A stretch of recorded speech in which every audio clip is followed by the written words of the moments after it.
പിതാവിൻ്റെയും പുത്രൻ്റെയും പരിശുദ്ധാത്മാവിൻ്റെയും നാമത്തിൽ ആമേൻ.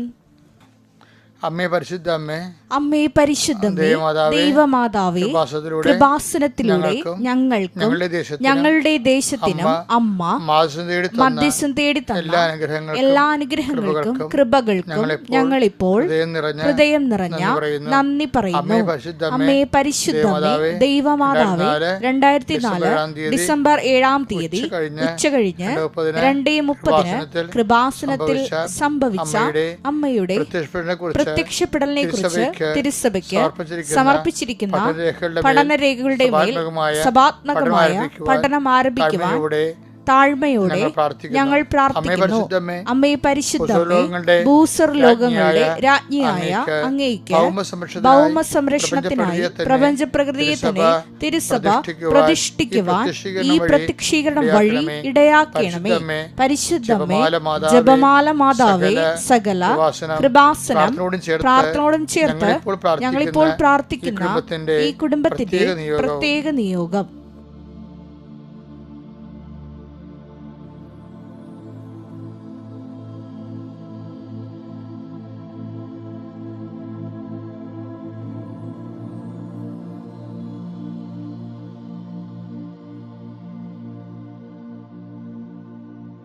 അമ്മയുടെ പ്രത്യക്ഷീകരണത്തിന്റെ ഈ അനുഗ്രഹവേളയിൽ ഞങ്ങൾക്ക് സാധിച്ചു തരുവാൻ കനിയണമേ.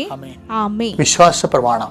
സർവശക്തനായ പിതാവും ആകാശത്തിന്റെയും ഭൂമിയുടെയും സൃഷ്ടാവുമായ ദൈവത്തിൽ ഞാൻ വിശ്വസിക്കുന്നു. അവിടുത്തെ ഏകപുത്രനും ഞങ്ങളുടെ കർത്താവുമായ ഈശോ മിശിഹായിലും ഞാൻ വിശ്വസിക്കുന്നു.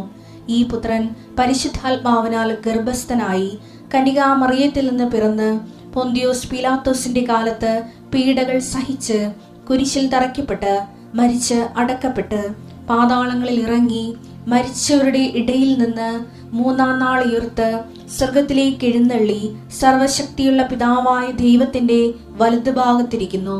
അവിടെ നിന്ന് ജീവിക്കുന്നവരെയും മരിച്ചവരെയും വിധിക്കുവാൻ വരുമെന്നും ഞാൻ വിശ്വസിക്കുന്നു. പരിശുദ്ധാത്മാവിലും ഞാൻ വിശ്വസിക്കുന്നു.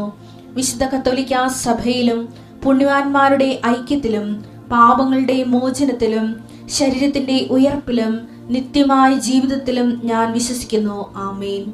സ്വർഗ്ഗസ്ഥനായ ഞങ്ങളുടെ പിതാവേ, അങ്ങയുടെ നാമം പൂജിതമാകണമേ. അങ്ങയുടെ രാജ്യം വരണമേ. അങ്ങയുടെ തിരുമനസ് സ്വർഗത്തിലെ പോലെ ഭൂമിയിലും ആകണമേ. അന്നു വേണ്ടുന്ന ആഹാരം ഇന്ന് ഞങ്ങൾക്ക് തരണമേ. ഞങ്ങളോട് തെറ്റ് ചെയ്യുന്നവരോട് ഞങ്ങൾ ക്ഷമിക്കുന്നത് പോലെ ഞങ്ങളുടെ തെറ്റുകൾ ഞങ്ങളോടും ക്ഷമിക്കണമേ. ഞങ്ങളെ പ്രലോഭനത്തിൽ ഉൾപ്പെടുത്തരുതേ, തിന്മയിൽ ഞങ്ങൾ രക്ഷിക്കണമേ. ആമേൻ. നന്മ നിറഞ്ഞ മറിയമേ, സ്വസ്തി. കർത്താവ് അങ്ങയുടെ കൂടെ സ്ത്രീകളിൽ അങ്ങ് അനുഗ്രഹിക്കപ്പെട്ടവളാകുന്നു. അങ്ങയുടെ ഉദരത്തിൻ ഫലമായി ഈശോ അനുഗ്രഹിക്കപ്പെട്ടവനാകുന്നു. പരിശുദ്ധ മറിയമേ, തമ്പുരാന്റെ അമ്മേ, പാപികളായ ഞങ്ങൾക്ക് വേണ്ടി ഇപ്പോഴും ഞങ്ങളുടെ മരണസമയത്തും തമ്പുരാനോട് അപേക്ഷിക്കണമേ. ആമേൻ. എൻ്റെ പ്രിയപ്പെട്ടവരെ, നമ്മൾ ഇന്നത്തെ ദിവസം പഠിക്കുന്നവരുണ്ട്, പഠിപ്പിക്കുന്നവരുണ്ട്, ഓഫീസിൽ പോകുന്നവരുണ്ട്, ഓഫീസിൽ ഇഷ്യൂസ് ഉള്ളവരുണ്ട്, ട്രാൻസ്ഫറിന് വേണ്ടി ശ്രമിക്കുന്നവരുണ്ട്, ട്രാൻസ്ഫർ കിട്ടാതെ വിഷമിക്കുന്നവരുണ്ട്, ഡെപ്യൂട്ടേഷനിൽ പോകുന്നവരുണ്ട്, പോയിട്ട് തിരിച്ചു വരാൻ പറ്റാതിരിക്കുന്നവരുണ്ട്. ഇങ്ങനെ ഒരു തീരുമാനം എടുക്കാൻ പറ്റാത്തവരുണ്ട്.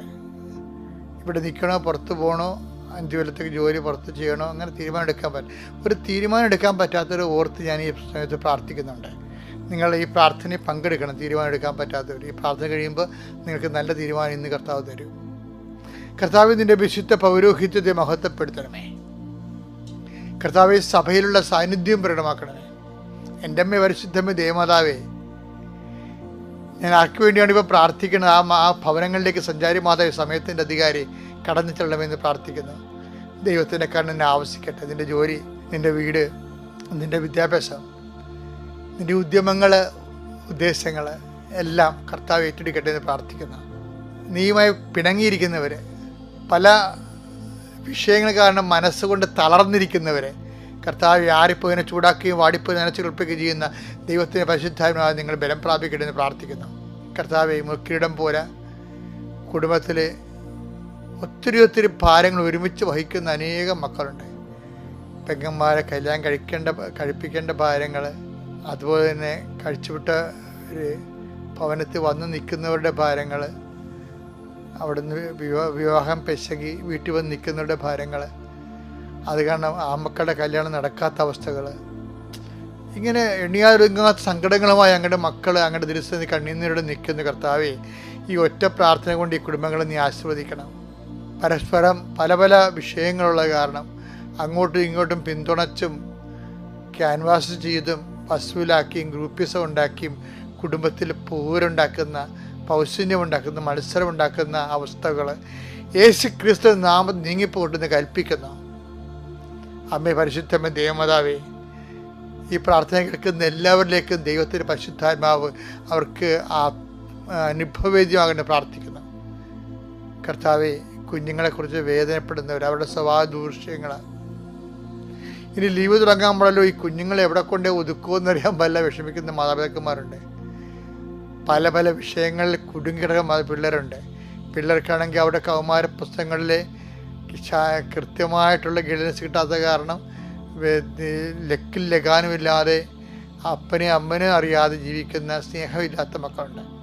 അവരെല്ലാം നീ ആശീർവദിക്കണമെന്ന് പ്രാർത്ഥിക്കുന്നു. കർത്താവേ, ഈ ഒറ്റ ആശീർവാദത്തെ കുഞ്ഞുങ്ങളെ നീ ഏറ്റെടുക്കണമെന്ന് പ്രാർത്ഥിക്കുന്നു. എൻ്റെ കർത്താവിൻ്റെ ഉന്നതമായ നാമത്തിൽ സഭയുടെ അധികാരത്തിൽ കുരിശിൻ്റെ അടയാളത്തിൽ ദൈവശക്തി ഒരു മനുഷ്യപ്പറ്റിയില്ല സംസാരിക്കുന്നവരുണ്ട് ഈശോയെ. ഒരു മനുഷ്യപ്പറ്റിയില്ല കാര്യങ്ങളെ കൈകാര്യം ചെയ്യുന്നവരുണ്ട് ഈശോയെ.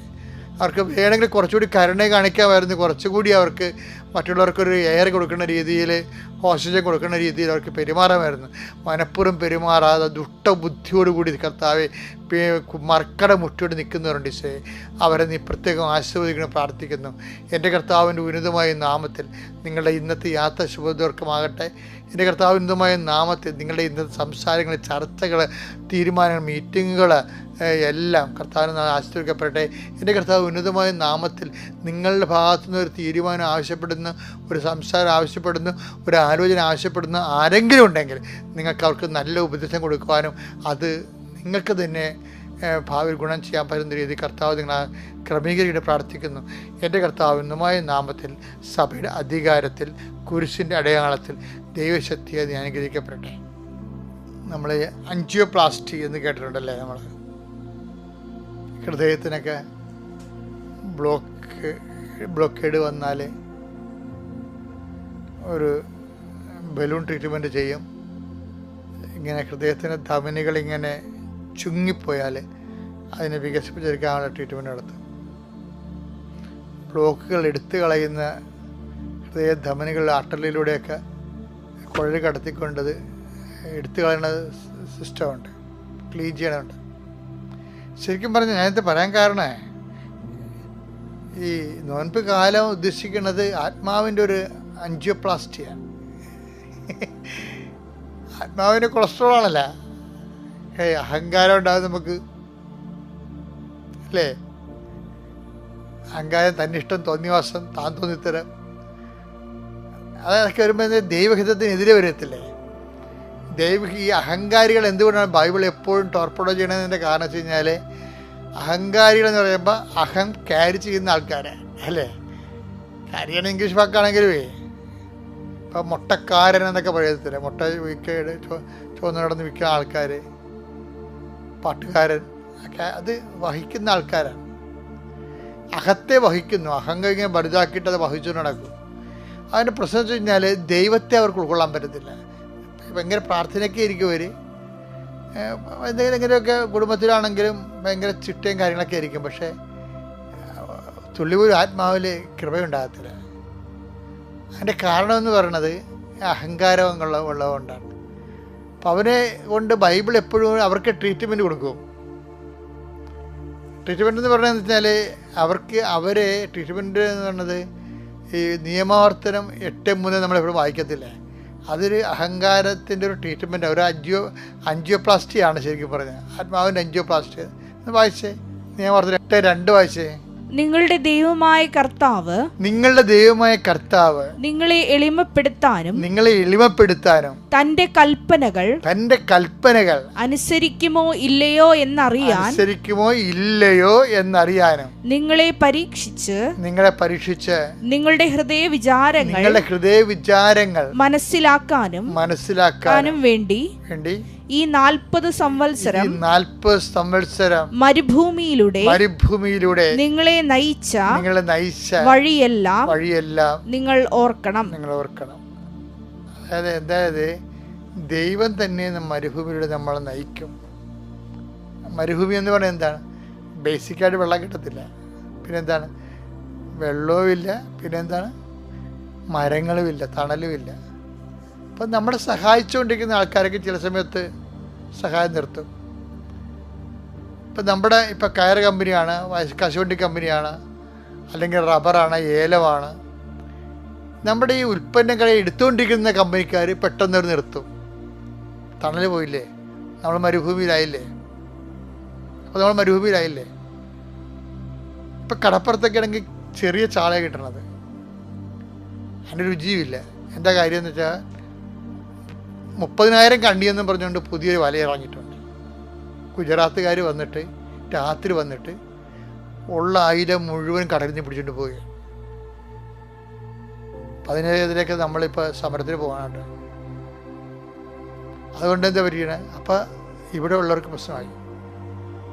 അപ്പോൾ എല്ലാ മേഖലകളിലും ഇതുപോലുള്ള പ്രശ്നങ്ങളുണ്ടാകും. എല്ലാ മേഖലയിലും മരുഭൂമികൾ വരുന്നു, തണൽ പോകുന്നു. നമുക്ക് ആ കമ്പനി, നമ്മുടെ ഏലമാണ്, നമ്മുടെ റബ്ബറൊക്കെ എടുത്തിരുന്ന കമ്പനി ഇപ്പോൾ എടുക്കണില്ല, തണൽ പോയി. കശുവണ്ടി എടുത്തിരുന്നവർ ഇപ്പോൾ വേണ്ടെന്ന് പറയണം, അടുത്ത പ്രാവശ്യം നോക്കാമെന്ന് പറയണം. കയറെടുത്തിരുന്നവർ സീസൺ കഴിഞ്ഞെന്ന് പറയണം, അടുത്ത പ്രാവശ്യം നോക്കാമെന്ന് പറയുമ്പോൾ തണൽ പോകുന്നു. അപ്പോൾ തണൽ പോകുമ്പോൾ എന്ത് പറ്റുമെന്ന് വെച്ച് കഴിഞ്ഞാൽ നമ്മൾ അഹങ്കാരം കൊണ്ട് മറ്റുള്ളവർ ഉടനെ നമ്മളെന്ത് ചെയ്യും? നമ്മൾ തോറ്റ ചരിത്രം കേട്ടിട്ടില്ല എന്നൊക്കെ പറഞ്ഞുകൊണ്ട് നമ്മൾ കടയും വിലയും മേടിച്ചുകൊണ്ട് പണിക്കാരെ ഞങ്ങൾ പണി നിന്ന് പോയിട്ടെന്ന് അറിയിക്കാൻ വേണ്ടി കുറേ സാധനം ഇവിടെ ഉൽപ്പാദിപ്പിച്ചുകൊണ്ടിരിക്കും. അപ്പോൾ ആൾക്കാർ വിചാരിക്കും ഓർഡർ കിട്ടിക്കാണോ. ഒരു ഓർഡറും ഇല്ല. ഞാൻ തോറ്റിട്ടില്ല എന്ന് പറയാൻ വേണ്ടി സാധനം ഉണ്ടാക്കി കടം മേടിച്ച് വീണ്ടും നമ്മൾ ഉൽപ്പാദനം നിർത്തും. അതായത് ഈ മരുഭൂമിക്കാലത്ത് മണ്ടത്തരം കാണിക്കരുത്. അത് എളിമപ്പെടാൻ വേണ്ടി ദൈവം തന്നതാണ്. ദൈവത്തിന് ശരണപ്പെടാനുള്ള സമയമാണത്. അപ്പോൾ അത് വിനയപ്പെടാൻ പറഞ്ഞാൽ നിങ്ങളെ വിനയപ്പെടുത്താനാണെന്നാണ് പറയണത്. വിനയപ്പെടുത്താനും അപ്പം കൊണ്ട് മാത്രമല്ല, കശുവണ്ടിയും കൊണ്ടും കയറും കൊണ്ടും ഏലം കൊണ്ടും കുരുമുളക് കൊണ്ടും റബ്ബർ കൊണ്ടും മാത്രമല്ല, ദൈവത്തിൻ്റെ വായിൽ നിന്ന് വീഴുന്ന ഓരോ വചനം കൊണ്ടുപോകണം. അപ്പം നീ ദൈവത്തിലേക്ക് തിരിയാൻ പറഞ്ഞിരിക്കുകയാണ്. കാര്യം എന്താ? അപ്പം ഉണ്ടായാലും കശുവണ്ടി ഉണ്ടായാലും കയറുണ്ടായാലും കുരുമുളക് ഉണ്ടായാലും നമ്മൾ കുറച്ച് പൈസ കിട്ടും, നമ്മൾ ഭക്ഷണം കഴിക്കും, നമ്മൾ മരിക്കും, തീർന്നു. നിത്യത വരെയുള്ള കാര്യങ്ങൾക്ക് വേണ്ടിയാണ് ഈ മരുഭൂമി നമുക്ക് നേരത്തെ തരുന്നത്. അല്ലെങ്കിൽ നിത്യത മരുഭൂമിയായി പോകും. അതാണ് വിഷയം. അപ്പം അതുകൊണ്ട് എളിമയോട് അക്സെപ്റ്റ് ചെയ്തിട്ട് കർത്താവ് ശരിയാക്കും. കർത്താവ് ഒരിക്കലും അവനെല്ലാം നല്ലതുപോലെ ചെയ്യണമെന്നല്ല പറയണത്. 7:37 എടുത്തേ, മർക്കോസ് 7:37. അവർ അളവറ്റ വിസ്മയത്തോടെ പറഞ്ഞു, അവൻ എല്ലാ കാര്യങ്ങളും യേശു എല്ലാ കാര്യങ്ങളും നന്നായി ചെയ്യുന്നു. അപ്പൊ അതാണ് ദൈവത്തിന്റെ ഒരു രീതി. എന്താണ്? ദൈവം നല്ലതേ ചെയ്യത്തുള്ളൂ. അപ്പോൾ എന്തെങ്കിലും ഒരു മോശത്തരം നമ്മുടെ ജീവിതം സംഭവിച്ചാലും നിങ്ങൾ ഓർക്കണം, കർത്താവ് ശരണപ്പെട്ട് എളിമപ്പെട്ട് ആത്മാവിനെ കൊളസ്ട്രോളൊക്കെ മാറ്റി അഹങ്കാരമൊക്കെ മാറ്റി വിനയപ്പെട്ട് നല്ല കൃപയുടെ രക്തോട്ടം ഉണ്ടായിക്കഴിഞ്ഞാൽ തീർച്ചയായിട്ടും കർത്താവ് വിശുദ്ധ ഇടപെടും. അങ്ങനെ ഇടപെടട്ടെ എന്ന് പ്രാർത്ഥിക്കുന്നു. കർത്താവ് നിങ്ങൾ അനുഗ്രഹിക്കട്ടെ. Praise the Lord. അത്യപൂർവ ദൈവാനുഭവങ്ങൾ ഇനി നിങ്ങൾക്കും സ്വന്തം.